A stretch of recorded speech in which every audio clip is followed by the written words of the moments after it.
this is the Provoked Prawn, and this is the XPG Defender Pro. This is an in-depth look at this PC gaming case, a mid-tower case with some very nice RGB lighting effects, a very nice setup, and a generally easy build process. This is an in-depth video with a lot of coverage and a lot of different things about the case, as well as other peripherals that I've used. For example, the XPG Levante 240mm all-in-one cooler that you can see installed here.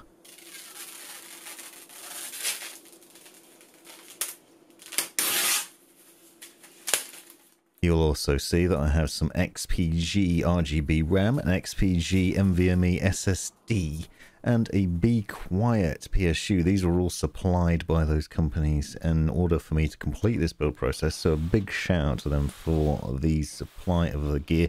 But I want to talk to you about what this case is like to build and the overall design of it, and show off all the intricacies of it.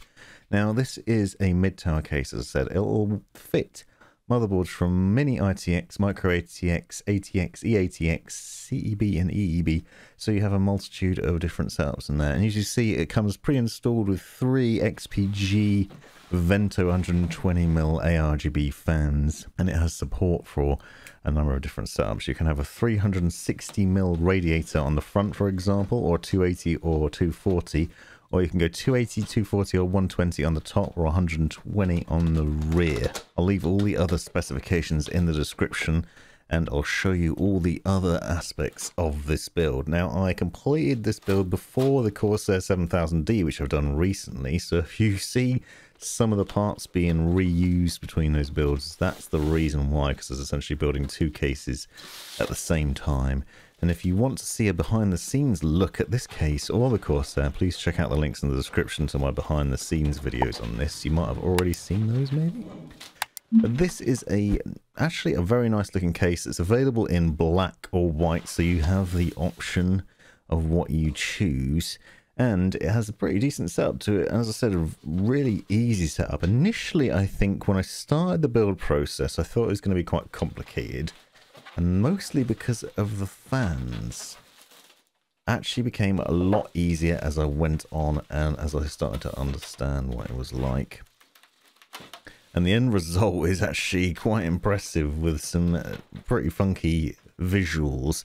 A hardware controlled RGB lighting, as you'll see later.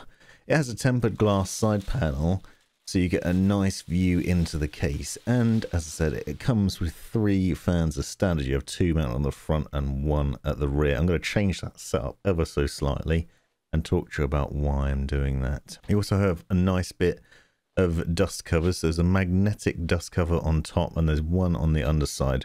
There's a large and hefty front panel, which I'll show you comes off in a minute. It's held in place with magnets, and a nice door for hiding away your cable shame at the rear. It's a mid-tower case, spacious enough to build in, and has a good setup in terms of what you can install in there. From what I've seen, there are some minor annoyances with it that I had that I'll talk to you about a bit later on, but generally speaking, it seems like a very good case to build in, and certainly wasn't terribly painful. On the underside, there's another dust tray for keeping the dust away from your power supply unit, which is very welcome. The underside also allows you to move the hard disk drive tray, which I'll show you later in the video as well.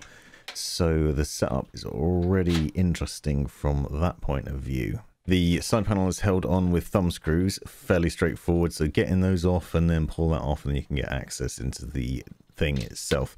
You'll note as we do that you can see that there's a window to see the PSU through the bottom, so if you have a particularly fancy power supply unit, you can see that from there. From these angles, you'll also note those 2 front fans and the rear fan. As I said, RGB fans.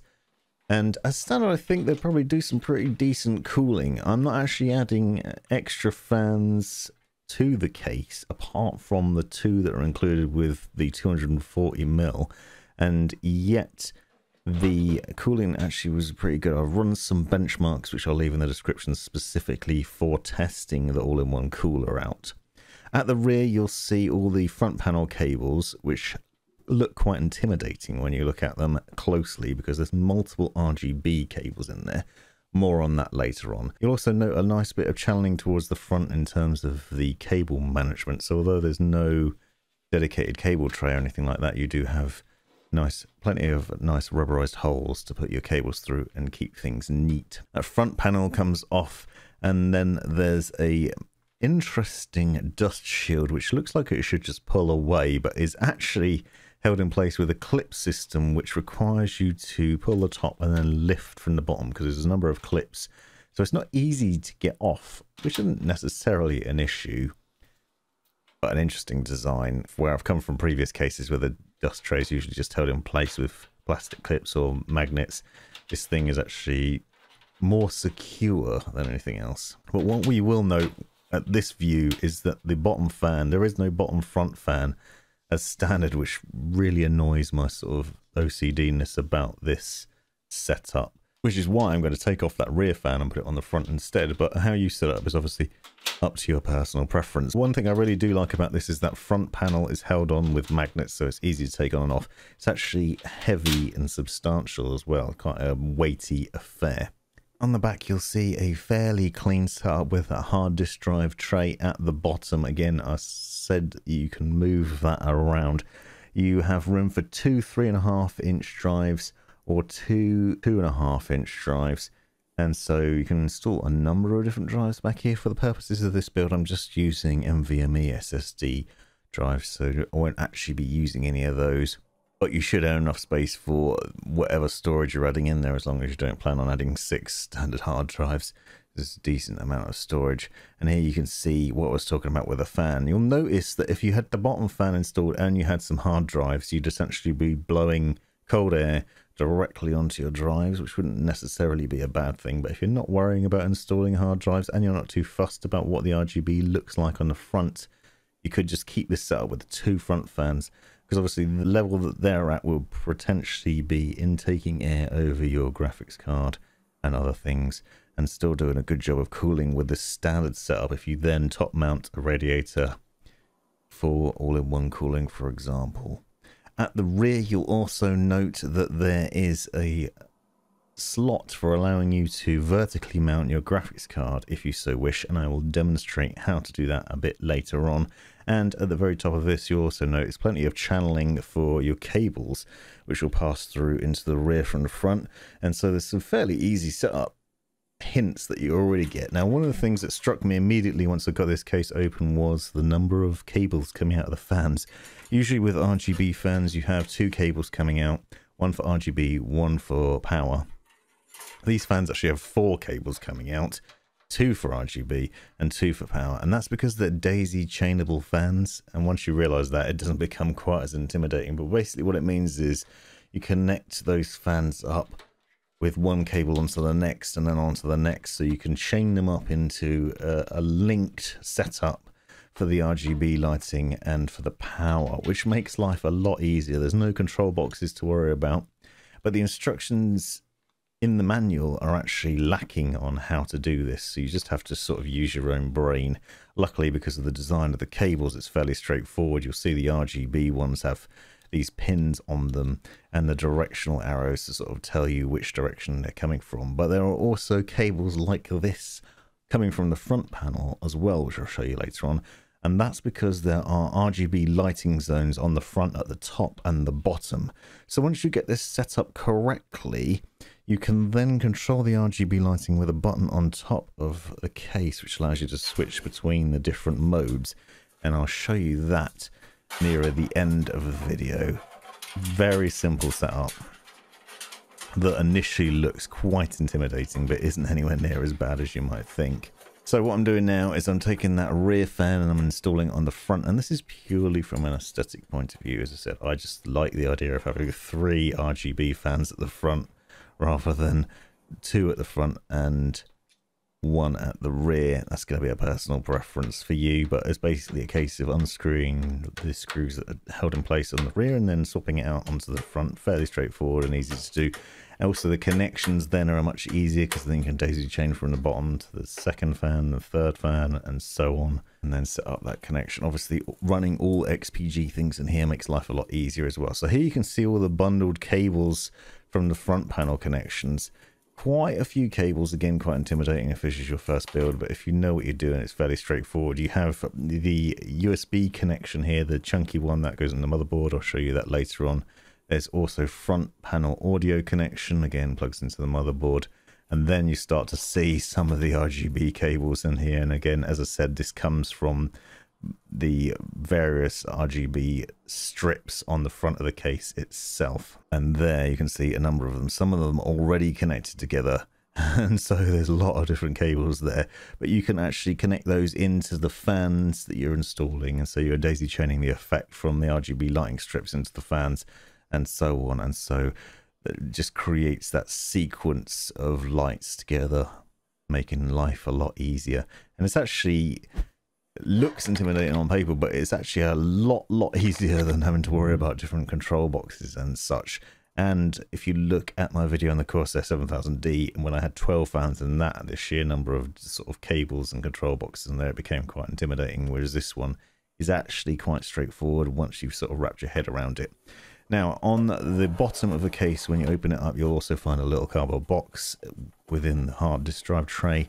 That includes all the different screws and things that you'll need in there. There's other things included in there which are pretty neat. For example, it has some extra standoffs that you can use with a PCIe riser cable. So if you want to do vertical GPU mounting, as I will be, and you have a riser cable that you can use, then you have the option to do that. And you can see those here. You also get some cable ties, not very many admittedly, so you might want to purchase some extra or use some Velcro ties to tidy things up a bit, and then a number of other essential screws for various things, including installing the motherboard. In the manual you'll find the tips on what does what, and there's extra standoff screws as you use them. I actually found I didn't need those. It was all fine as it was. So in order to install your hard disk drives, if that is something you are doing, you can just take out of these trays. You'll note the design of them means that you could install 2.5-inch SSD in there or 3.5-inch platter hard drive, so it's possible to install one or the other and set it up so you've got good storage there. It's actually in a good position as well. Now for the power supply unit for this build, I'm using a BeQuiet straight power 11 750 watt PSU. This is a modular power supply unit. I'm going to do a video on it separately. I want to show you the setup process for it now. It comes with a multitude of cables and really easy, straightforward connections that are nicely labeled for you as well. It's also a quiet power supply unit, hence the name. Obviously, BeQuiet is known for having quiet peripherals and parts for your case. So you'll see each of the bits for your motherboard, for example, are nicely labeled here. And you also have SATA power for your drives and for your graphics card as well. So the first start went about setting up the PSU and working out where it would sit and how it would sit in there. And then if you're going to do the same thing, I'd recommend plugging your power supply cables in first before you insert it into the case, because then you have much less faffing when you're trying to plug in the cables, so it's much easier to do it that way around. I just wanted to see how it would sit. Obviously we're going to pull air in from below for the power supply to keep it cool. When I put that in there initially, one thing I noticed was that the hard disk drive tray was kind of in the way. It's not necessarily completely obscuring the power cables, but it certainly would get a bit fiddly or a bit tight down there, and because I'm not going to be using that tray, I thought it might be prudent to remove it. Now there's one little screw that holds it in place at the top of that, but that actually doesn't move off entirely because there's some other screws underneath. So what you'll see is that this is really well secured. Those drives aren't going anywhere, they're not going to be sliding about in there. There's 4 screws on the underside that are also holding this drive tray in place. So what I'm going to do is remove those in order to be able to move it and give myself more room for the power supply unit and for the cables that I'll inevitably be hiding at some point. A little bit fiddly to do, I'll admit. It took me a minute. I've cut down the footage to make life a bit easier for your viewing pleasure. But there was a bit of a fiddle there. I thought I was going to be able to remove it from the case, but I didn't actually manage it. You can't seem to get it out at any point because of the lip around the very edge. It doesn't seem possible. But one thing that I did note while doing this is that you can move the drive tray, so you can move it further towards the front if you wish, which is great because this obviously means that you can keep that tray in there, give yourself more room with a power supply unit, whether you've got a bigger one or you just like extra room as I do. You can just move it along and then screw it back in using those same screws into a different notch on the top and on the bottom as well, once again re-securing it so those drives don't move around. Also, again, if you're using the front fan as I have done, you then obviously have basically given yourself even cooler air blowing straight onto those drives, which can't be a bad thing. So now I'm going to plug in the different power supply unit cables, get those plugged in before I get started. I know that I am basically going to have to set up obviously the 24-pin power supply, which is the most important one for your motherboard. It's a large chunky one. You can see it clearly marked as to what it's going to be, and then you'll see the other sort of plug plugs into 2 bits, so you have a long plug at the bottom and then one above that. The other one marked P6 and P4 is the secondary power supply for the ports on top of your motherboard. This is obviously going to vary depending on your motherboard. I've had another one recently which also had some extra power supply to the bottom, so it varies depending on what you're setting up. But what we've got here is a B550 AMD AM4 socket motherboard from Asus ProArt Creator, so it basically only requires 2 power connections. There's also connections for PCIe devices. You'll see PCIe 1 and 2. I'm using that for the GPU. In this build, you're going to see an RTX 3090 and also a 2060 Super, because I wanted to try both and be able to show sort of the size of the case and the size of the graphics cards that you could fit inside it. SATA power is obviously what you would use for SSD drives, hard disk drives, and any sort of fan controllers and other things. Plugging that in, ready to use later on. So a number of different cables in here, and perfect for the build that I'm going to be doing. And now you can see that I can then put that in, and there's definitely a lot more room for the cables as well, so it's much easier to set up. And there are screws included to be able to screw it in, just 4 screws at the back to tighten that up and set that back in there. And actually this BeQuiet PSU fits perfectly with this build. It looks nice and it suits the overall aesthetic of the case as well, so it was a great option to go in here. 750 watt power supply unit should be more than enough for the current setup and good enough for most uses. Premium high quality modular power supply unit with some chunky cables. These aren't terribly flexible cables, but they're easy enough to manipulate around to the front, and because I don't have an excess of them, actually quite easy to keep tidy as well. Now I'm going to show you the setup process for the rest. So I have the Asus ProArt Creator motherboard here and the XPG RAM. I'll leave all the specs in the description so you can see that, but this is RGB RAM. We're installing 4 sticks going up to a total of 32 gigabytes of 3000 megahertz RAM.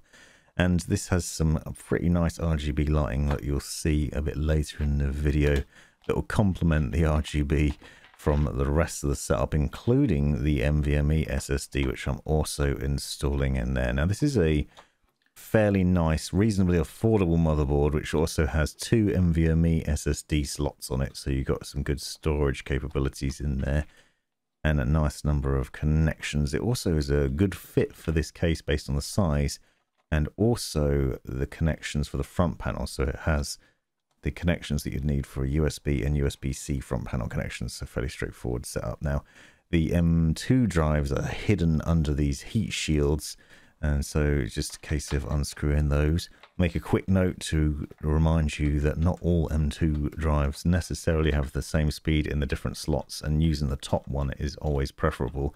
And in this case, setting this XPG drive up here obviously also means that you can maximize that RGB lighting. One thing I really like about this board, as well as it has these really easy clips for installing XPG's drives in there, or for any NVMe SSD.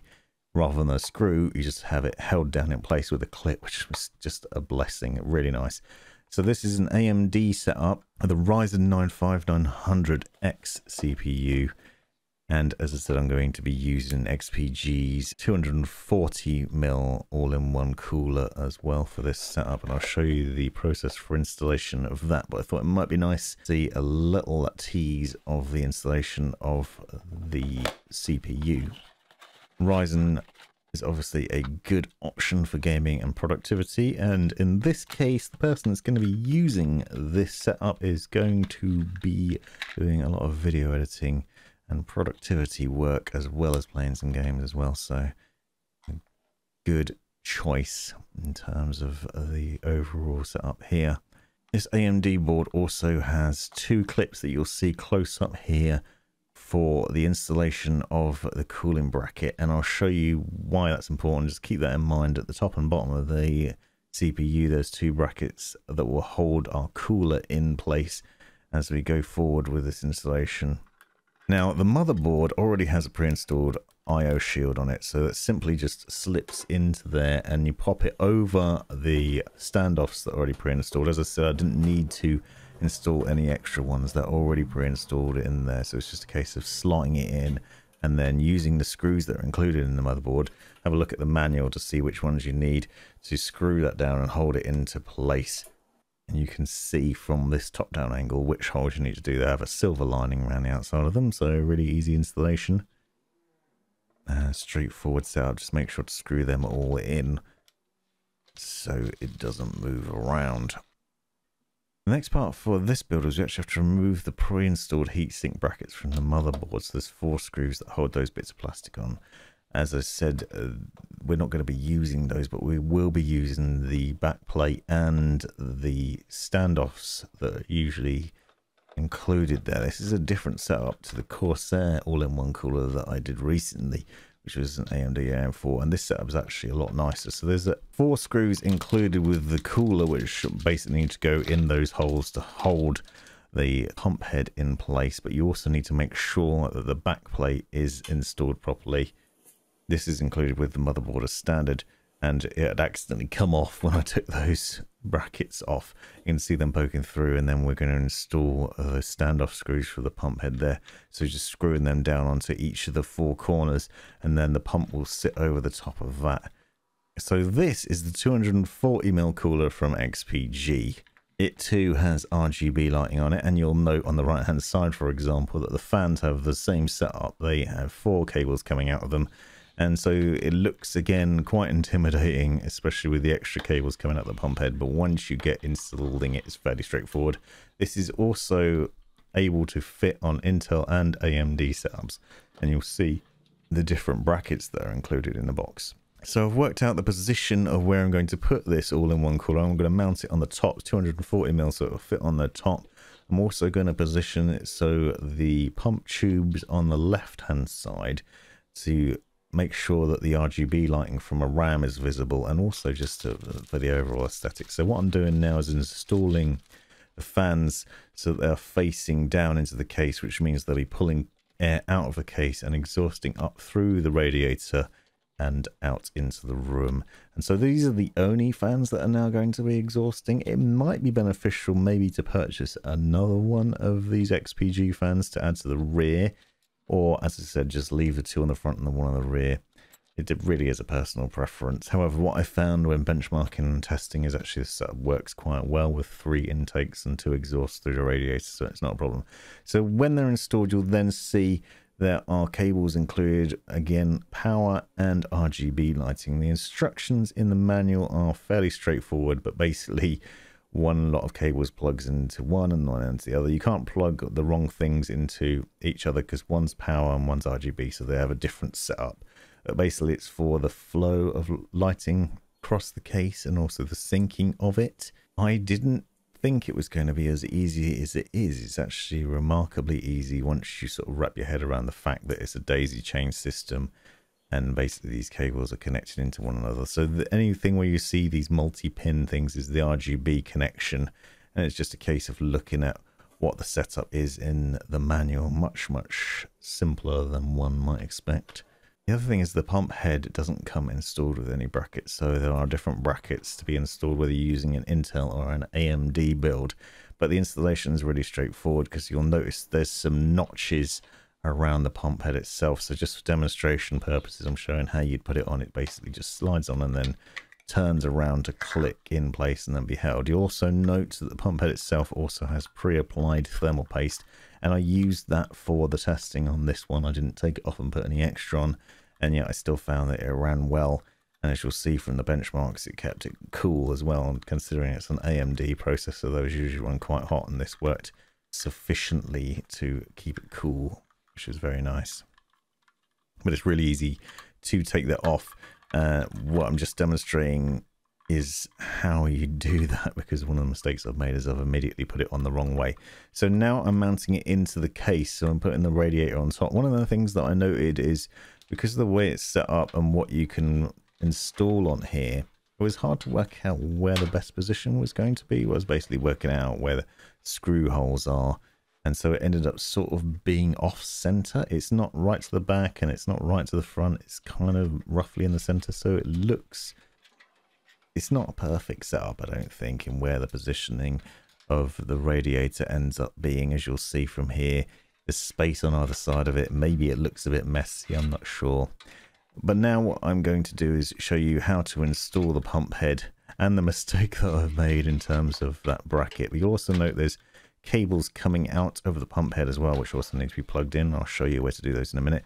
But you can see here that I have the bracket installed in the wrong position, but not to worry, because it's really easy to take it off and put it back again, and that setup makes it dead simple to do just that. So this bracket is going to hold it down to the standoffs, which then puts the pump down onto the CPU, and then you use some thumb screws to simply hold it down in place and apply the amount of pressure required without over tightening. You also get an idea of the mess of cables that I'm going to have to deal with in a minute, but it's not too bad. So there's 4 thumb screws included, and I would just recommend installing those one corner at a time, while also holding it down so that the thermal paste doesn't rub off and you end up with problems, and you've got a good spread of thermal paste once it's up and running. Be careful not to over tighten and damage anything, but get those 4 thumb screws down into place. Also note that the tubes are now nicely out of the way, and I like that they're running this way because it basically isn't blocking the RGB from the RAM, which it could be if it was installed the other way. There is now a connection that needs to be plugged into the CPU fan header on your motherboard, which is usually in the top right. Refer to your manual if you're not using the same as me. And then again, we're going to daisy chain these fans at the front. So I was showing you the different cables. We're going to run them through to the back. And this is definitely one of the highlights of this case, is the fact that you have enough ports to run a multitude of cables and hide them away. There's no like cable tray, but there's certainly a nice bit of access to the rear that you can then run those cables through. And there are obviously a lot of cables, with 4 essentially per fan. Once you've got 3 fans installed, as well as the all-in-one cooler, you have a lot of different fans cables to deal with. But there's actually still quite a lot of room around the back here, and I actually found by the end of it, it wasn't so out of control that I didn't know what I was doing. Again, daisy chain effect here, and you can see now I'm trying to work out the setup of installing these so that they're all daisy chained nicely together. And it actually isn't too hard, because what you'll find is male to female connections, so you can't really get it wrong. And because there's 3 pins, it's also impossible to get that wrong as well. And so just connecting those fans up so that all 3 of the front fans are connected nicely together, and then you can connect it up to the front panel RGB as well, and that allows you to then press that button on the front to change between the different RGB lighting effects. Really simple, and yeah, just initially it looks thoroughly intimidating. And here you can see all the front panel RGB connections that are just coming out, and that, again, they look quite terrifying, but basically you're just daisy chaining those in to the others from the fans, so it's not as bad as it looks. And actually I found that I managed to get it right first go. I'm pretty sure you'll be able to pull off the same effect too. So unfortunately there's no clear indication in the manual that's included on what to do with that. Now I'm running the 24-pin power supply cable from the rear to the motherboard on the right hand side of that. As I said, with this BeQuiet one, it's quite a chunky cable and a bit difficult to manipulate. One of the things that I noticed while installing it is that I'd chosen to do it through the closest hole to the motherboard. I actually ended up realizing that it was potentially better to use the one that's further away because it allows you to manipulate it a bit easier. Also makes things a little bit tidier. And so that's what I end up doing in a second. If we go through the other side, we have a bit more of a neater setup in the end, as you'll see here. Then there's the other connections. So this is the P6 and P4 connections. You'll note there is one of them is split into two, and that's handy because at the top of this motherboard there's two different connections, and one is 8-pin and one is 4, so you need to be able to easily access that, and you'll just get a little view of what I'm doing here, to then being able to install it with one end going into the power supply, obviously, and the other end then just runs on the right hand side of the case and up and over into those holes. But from the back here you can see that there are easy access holes that enable you to get back there. But one of the things I found immediately is actually there's some pretty angry edges on this motherboard, so you might have similar problems to me. I actually found I had to really battle the motherboard in order to get these power supply cables installed, and it's not a complaint against the case. I think it's just the design of the motherboard. There's some very sharp angles on this motherboard which made it quite fiddly. I might have been better off perhaps not installing the all-in-one cooler until I got these power cables in. This is one of the things that you only learn once you actually start doing it, but if you're doing the same setup as me, maybe plug the power cables in before the all-in-one cooler on the top, because there's not much room to maneuver your fingers, and it was a real fiddle to get these power cables in and to set them up in the right position. Now we're doing the front panel connections. So this is the USB front panel connections that gives you access to USB. You'll see they're usually on the right hand side, and you have a single connection for this one because there's not a multitude of USB connections on the front. At the bottom we also have the front panel audio connections.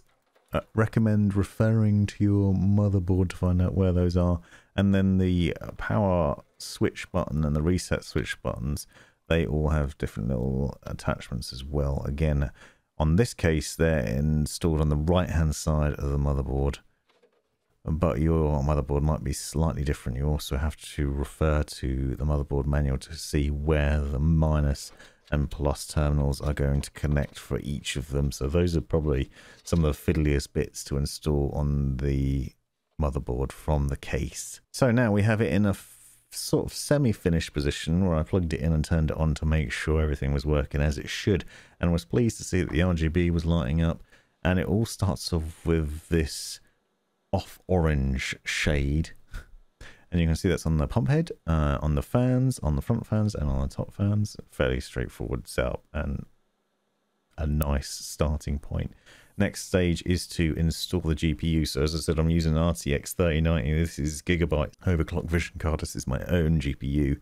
I wanted to be able to demonstrate the sort of size of GPU that you could fit in there and the different ways of doing it. Now, usually you want to use the top PCIe X16 slot on your motherboard because that generally has the fastest capabilities. But this is where I hit a snag, and that's because the bracket on this would not unscrew. I tried and tried and tried, but I could not get those thumb screws to come off. I tried fingering them off. I tried unscrewing them with a screwdriver. I tried pliers. I couldn't get them off at all. Really weird, and I'm hoping that you don't have the same problem as me, and I just had a case with some problematic screws in it for some reason, but it was a real nag. So abandoning that, instead I want to show you the vertical mounting. So there's a little screw which is held there, and then that gives you access to some other screws that hold these other brackets in place. So this allows for a vertical mounting of your GPU, assuming that you have a cable that you can use. I have Corsair's PCIe riser cable, which you can use to install your graphics card in a vertical position. This GPU obviously looks fantastic vertically mounted. It has these white fans on it. It looks much nicer vertically mounted in a case, and it really allows it to shine. One thing of note though is that in other cases that I have tried, vertical mounting often leads to the card being too hot under pressure and running at higher temperatures, sometimes 10 or more degrees hotter than it would in the standard position. This isn't something I tested in this case. It does look like there's a semi-decent gap between the glass frontage and where the GPU would be mounted. However, I would bear in mind that it potentially could impact your temperatures, so that's something worth looking at. Now, as I said earlier in the video, it does come with some standoff screws that you can screw into the holes at the bottom here. That allows you to then install the riser cable. One of the problems I found is that those screws don't necessarily line up with the riser cable I was using. I don't know if XPG has their own riser cable that you can use, an alternative option. Something to bear in mind. But as I said, this is Corsair's PCIe riser cable. This is for Gen 3. That's also something to pay attention to, because this is an AMD board, so it has PCIe Gen 4 capabilities. And so combining that with a recent graphics card also mean that I'm actually putting myself in a detrimental position where I'm using a riser cable which doesn't work with Gen 4. So another reason to consider not using vertical mounting unless you have a cable that is capable.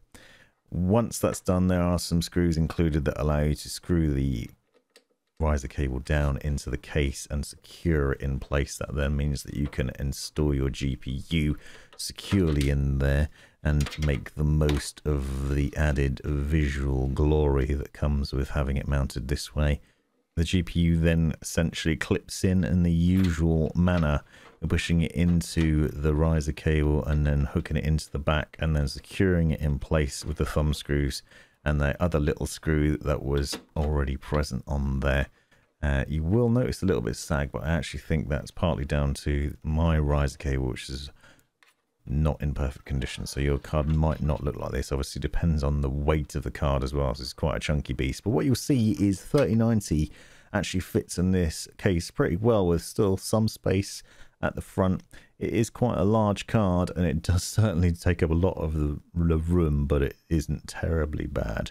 Now, the other option that I have here is obviously to mount it in the standard position. Unfortunately, as I said, I can't use the top slot, so I ended up using the bottom one. Actually, again, this is a good demonstration sort of how it sits. There's actually a decent amount of space underneath it, and it didn't run terribly hot when under testing purposes. And obviously, again, with those front fans, especially now I've installed the bottom one, I have a fair amount of cold air being sucked through from the front and blowing across the GPU as well.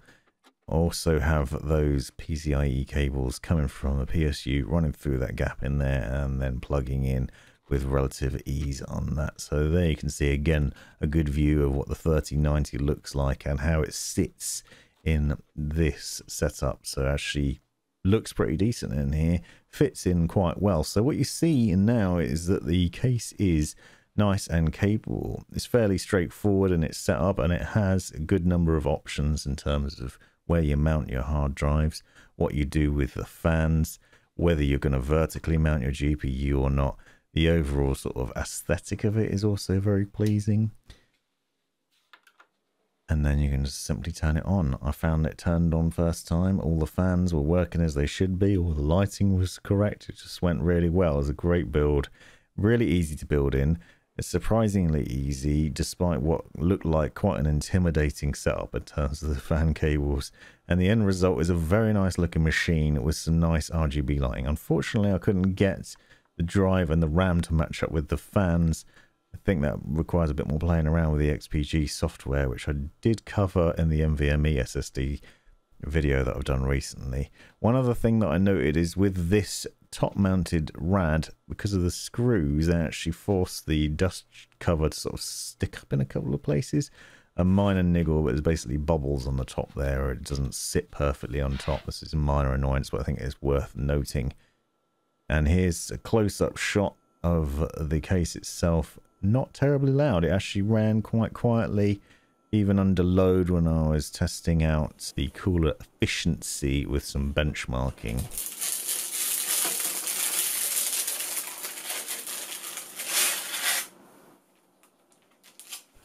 Another thing that I haven't noted so far, but I will give a quick note, is the thumb screws on this thing are a bit fiddly to install to hold the door in place, but the overall aesthetic is certainly good. You can see nicely into the case and it has a very nice overall look and feel to it.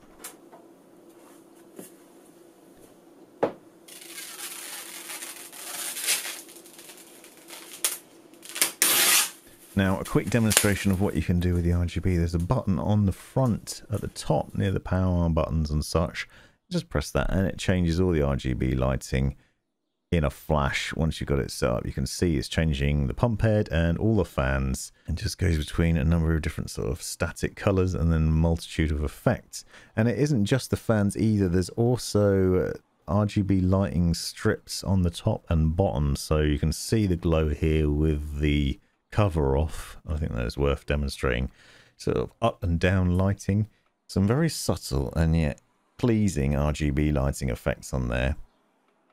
Obviously not quite as visible, but I think it's interesting to sort of show this RGB lighting here, because obviously as standard you wouldn't have that bottom fan because it would be at the rear.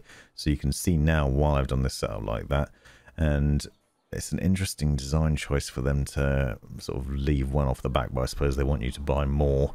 But the 240mm cooler also looks great on top there, I think, and it's nice that the sort of RGB matches up with the rest of the case fairly easily as well. So there we have it, a really in-depth look at the XPG Defender Pro with the installation process. Hopefully you found this video useful and in-depth enough to cover off all the sort of questions that you'd have. Let me know in the comments if there's anything else. Be sure to check out the links in the description for other information. I'm going to do a video separately on the 240mm cooler, but I'll include all the benchmarks, everything you need to know about the specs, where to purchase, and much more besides. This has been the Provoked Prawn. Thanks for watching.